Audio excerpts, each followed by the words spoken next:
கடக ராசி என்பர்களுக்கு சனி பகவான் 8ஆம் இடத்துல இருந்து தன்னுடைய இயல்பு நிலையை நடத்திட்டு இருக்கிறாரு.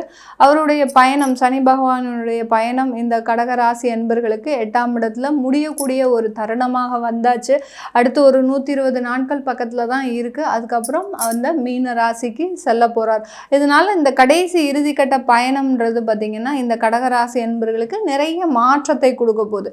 ஒரு கிரகம் பெயர்ச்சி ஆகிறதுக்கு ஒரு 3 மாசத்துக்கு முன்னாடியே அந்த ஜாதகருக்கு நிறைய மாற்றத்தை கொடுக்கும். தசாபுத்தியே மாறுது, நீண்ட வருட தசாபுத்தி இருந்து சுக்கிர திசை, ராகு திசை இந்த மாதிரியான இந்த நீண்ட வருட தசாபுத்தி இருந்து அந்த தசாபுத்தி மாறும்போது பார்த்தீங்கன்னா உங்களுக்கு 3 மாதத்துக்கு முன்னாடியே அந்த பலன்கள் எல்லாம் ஒரு மாற்றத்தை கொடுக்க ஆரம்பிச்சிடும். அதே மாதிரி தான் இந்த கடக ராசி என்பர்களுக்கு இந்த 120 நாட்கள் பார்த்தீங்கன்னா நீங்கள் ஒவ்வொரு வாய்ப்புகளையும் அப்படி ஒரு அல்ல வரக்கூடிய ஒரு வாய்ப்புகளாக இருக்கும். அதே சமயத்தில் அந்த வாய்ப்புகளை பயன்படுத்தி நீங்கள் இது நாள் வரைக்கும் செய்த தவறுகள் எதனால எங்கே நமக்கு மிஸ்டேக் ஆச்சு, அந்த தவறுகள்னால நம்ம எதை திருத்திக்கணும் அப்படின்ற மாதிரியான ஒரு எண்ணங்கள் வரக்கூடிய ஒரு காலகட்டமாக தான் இருக்க போது. இந்த சனியினுடைய இறுதிக்கட்ட நிலை என்ன மாதிரியான உங்களுக்கு பலன்களை கொடுக்க போகுதுன்றது தான் நம்ம இந்த பதிவில் பார்க்க போகிறோம். நான் உங்கள் ஆஸ்ட்ரோ பூர்ணா. எல்லோருக்கும் அன்பார்ந்த வணக்கங்கள். கடக ராசி அன்பர்கள் மிகப்பெரிய ஒரு நஷ்டத்தில் தான் இருக்கிறீங்க. தொழில் ரீதியாக சரி, மன ரீதியாகவும் சரி, நஷ்டம் தான். அந்த நஷ்டத்தை ஈடுகட்டுறதுக்கு நீங்கள் இன்னுமே என்ன பண்ணணும் அப்படின்றது தான் நம்ம இந்த பதிவில் பார்க்க போகிறோம். அது எப்படி எங்களுக்கு ஒரு நல்ல வளர்ச்சியை கொடுக்குமா? ஏன்னா அஷ்டமத்தில் இருக்கக்கூடிய அந்த சனி பகவான் எங்களுடைய வாழ்க்கையில் இறுதிக்கட்டம் வரைக்கும் அவர் ரொம்ப எங்களை போராட வச்சிருவார் போல இருக்குது. அந்த மாதிரியாக பயப்பட்டு இருக்கக்கூடிய இந்த கடகராசி என்பர்களுக்கு இந்த 120 நாட்கள் பார்த்தீங்கன்னா சனியினுடைய பார்வை மட்டும்தான் செயல்பட போகுது. அவர் 8ஆம் இடத்துல இருந்தா கூட அவருடைய பார்வை தான் உங்களுக்கு முழுமையான பலனை கொடுக்க போகுது. 3ஆம் பார்வையாக உங்களுடைய 10ஆம் இடத்தை பார்க்கிறார், தொழில் ஸ்தானத்தை, அதாவது கர்மஸ்தானத்தை பார்க்கிறார். அப்படி இருக்கும்போது அங்க ஜீவனம்ன்றது உங்களுக்கு இருக்க போகுது. ஏதாவது ஒரு வேலை வாய்ப்போ ஏதோ ஒரு வருமானமோ உங்களுக்கு கிடைக்க போகுது. அந்த சனி காரகன் பார்த்தீங்கன்னா அந்த 10ஆம் இடத்தை கர்மகாரகனை பார்க்கும்போது உங்களுக்கு அங்கே ஒரு ஜீவனம்ன்றது இருக்க போகுது, வருமானம்ன்றது இருக்க போகுது. அதில் எந்த விதமான ஒரு தடைகளும் கிடையாது. ஆனால் எப்படி அந்த அஷ்டமத்தில் இருக்கும்போது அதில் ஏதாவது பிரச்சனையை கொடுப்பாரே, அப்போ எப்படி கொடுப்பாரு அப்படின்னு பார்க்கும்போது ஒரு சின்ன இடமாற்றம் பண்ணிக்கோங்க கடகராசி அன்பர்கள். இந்த 3 மாதத்துலேயே பார்த்தீங்கன்னா ஒரு இடமாற்றத்தை பண்ணிக்கிட்டீங்கன்னா உங்களுக்கு அதுல ஒரு நல்ல வளர்ச்சின்றது நீங்க பண்றீங்களோ, நான் சொல்றதுனால நீங்க பண்றீங்களோ அதெல்லாம் எதுவுமே கிடையாது. சனி பகவான் உங்களை மாற்றத்தை கொடுக்க போறார். அது உறுதியான ஒன்று. மேடம் சொல்லிட்டாங்க அதனால நம்ம போய் ரிசைனேஷன் லெட்டரை கொடுத்துட்டு நம்ம போய் இடமாற்றம் பண்ணிக்கலாம் அப்படின்னு யாருமே செய்ய மாட்டாங்க. தனக்கு வரக்கூடிய ஒரு வாய்ப்புகளை நீங்க பயன்படுத்திட்டீங்கன்னா கண்டிப்பா அந்த ஒரு இடமாற்றம் உங்களுக்கு ஒரு நல்ல வளர்ச்சியை தரக்கூடிய ஒரு இடமாற்றமாக தான் இருக்க போகுது இந்த கடக ராசி என்பர்களுக்கு. இந்த கடக ராசி என்பர்களுக்கு அடுத்து பார்த்தீங்கன்னா சனியினுடைய பார்வை முக்கியமாக உங்களுடைய தனஸ்தானத்தை, வாக்குஸ்தானத்தை பார்க்க போறார். தனஸ்தானத்தை பார்க்கும்போது அவர் 8ஆம் இடத்துல இருந்து உங்களுடைய குடும்பஸ்தானத்தை பார்க்கும்போது ஏதாவது பிரச்சனைகள் வருமா அப்படின்னு கேட்டீங்கன்னா உங்களுக்கு குடும்பத்தின் பிரிவுகள் மூலமாக ஒரு குடும்பத்திலிருந்து நீங்க வெளியூர் போறதுனாலயோ இல்ல தொலைதூர பயணத்தை மேற்கொள்வதனாலயோ உங்களுக்கு அந்த வருமானம்ன்றது இந்த 120 நாட்கள்ல கிடைக்க போகுது. ஏன்னா சில பேருக்கு ஒரு வாய்ப்புகள்லாம் வரும்.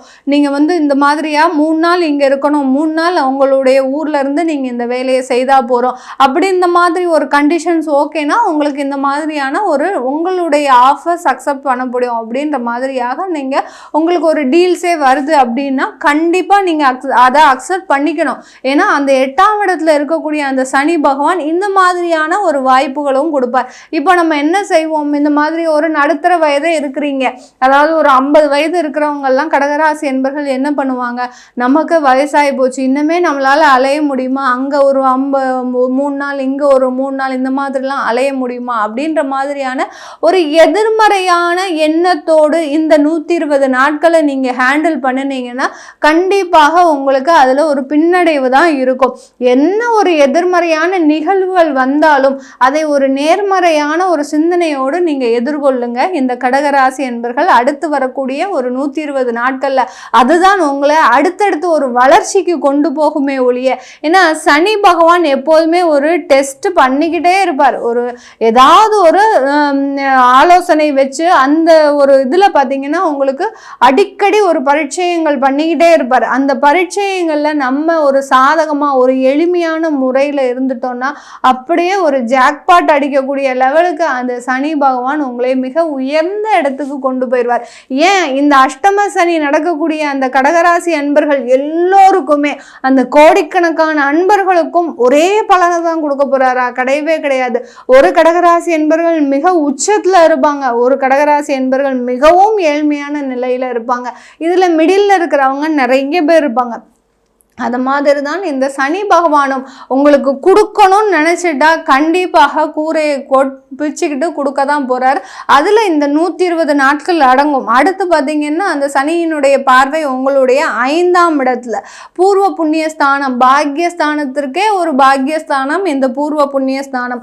இப்படிப்பட்ட ஒரு இடத்தை பார்க்கும்போது இந்த சனி பகவான் மிகப்பெரிய ஒரு மாற்றங்களை வாழ்க்கை ரீதியாக, குடும்பம் ரீதியாக, நிறைய பேர் பார்த்தீங்கன்னா வேலையை இழந்தாலும் பரவாயில்ல மேடம், பணத்தை இழந்தாலும் பரவாயில்ல, பின்னாடி நம்ம சம்பாதிச்சுக்கலாம், குடும்பத்தையே இழந்து நிற்கிறேன், ஒரு கல்யாணம் ஆகி ஒரு 3 மாசம்தான் எனக்கு ஆச்சு இந்த அஷ்டம சனியின் பொழுதுல, நானும் ரொம்ப வெயிட் பண்ணி தான் நான் மேரேஜே பண்ணிக்கிட்டேன், அதுக்கப்புறம் எனக்கு இந்த நடைபெற்ற இந்த திருமணம் என்னுடைய வாழ்க்கையில மிகப்பெரிய ஒரு வேதனையை கொடுத்துருச்சு அப்படின்னு சொல்லக்கூடிய இந்த கடகராசி என்பர்களுக்கு, ஏன்னா கல்யாணம் ஆகி ஒரு 6 மாசம்தான், 1 வருஷம் தான், அதுக்கப்புறம் அந்த பிரிவினை வந்தாச்சு, டைவர்ஸ் அளவுக்கு போயாச்சு, கோர்ட்டு கேஸு வழக்கு வக்கீல்னு பார்க்காத இடம் எல்லாமே பார்த்தாச்சு மேடம், இன்னுமே எங்களுக்கு பார்க்கக்கூடிய ஒரு நரக வேதனை எதுவுமே இல்லை அப்படின்னு சொல்லக்கூடிய ஒவ்வொரு கடகராசி அன்பர்களுக்கும் இந்த 5ஆம் இடத்தை பார்க்கக்கூடிய அந்த சனி பகவான் அதிலிருந்து வழக்குகளில் இருந்து ஒரு நிவர்த்தியை தரக்கூடிய ஒரு நேரமாக தான் இருக்க போது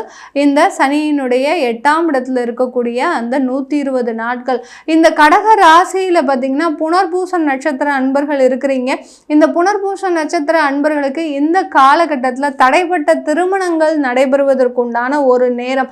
ஏன் மேடம் அஷ்டம சனியா இருக்கும்போது எங்களுக்கு அந்த திருமண முயற்சிகள் எடுக்கலாமா? இப்படியே பாதி பேர் திருமண முயற்சிகள் எடுக்காம இருக்கிறீங்க. உங்களுக்கு எந்த சனி நடந்தாலும் திருமணத்துல எந்த விதமான ஒரு பாதிப்பும் கொடுக்காது. ஏன்னா திருமணம்ன்றது வந்து பார்த்தீங்கன்னா சொர்க்கத்துல நிச்சயிக்கப்படுற மாதிரி உங்களுடைய வாழ்க்கையில இந்த துணை வந்தே தீரணும் அப்படின்னா கண்டிப்பா அது வந்தே தீரும். அதற்கு அப்பாற்பட்டு தான் இந்த ஜாதக ரீதியாகலாம் எல்லாமே நம்ம பார்க்கக்கூடியது. அதனால இந்த புனர்பூச நட்சத்திர அன்பர்களுக்கு நீண்ட நாட்களாக தடைப்பட்ட திருமணம், ஏன்னா புனர்பூச நட்சத்திர அன்பர்கள் இதனால் ஒரு 2 வருஷத்துல பார்த்தீங்கன்னா மேக்சிமம் சன்னியாசியாகவே போயிடலாம், நம்ம எங்கேயாவது நம்ம ஒரு துறவரம் பூண்டலாம் அப்படின்ற மாதிரியான ஒரு ஸ்டேஜில் இருப்பீங்க. அவர்களுக்கு எல்லோருக்குமே அந்த தடைப்பட்ட திருமணங்கள் நடப்பதற்குண்டான ஒரு நேரம். அடுத்த அனுஷ நட்சத்திர அன்பர்கள் லைஃப்ல எவ்வளவுக்கு எவ்வளவு எளிமையா இருக்கணும்னு நம்ம கத்துக்கணும்னா இந்த அனுஷ நட்சத்திர அன்பர்கள் பூச நட்சத்திர அன்பர்களை தான் நம்ம பார்த்து கத்துக்கணும்.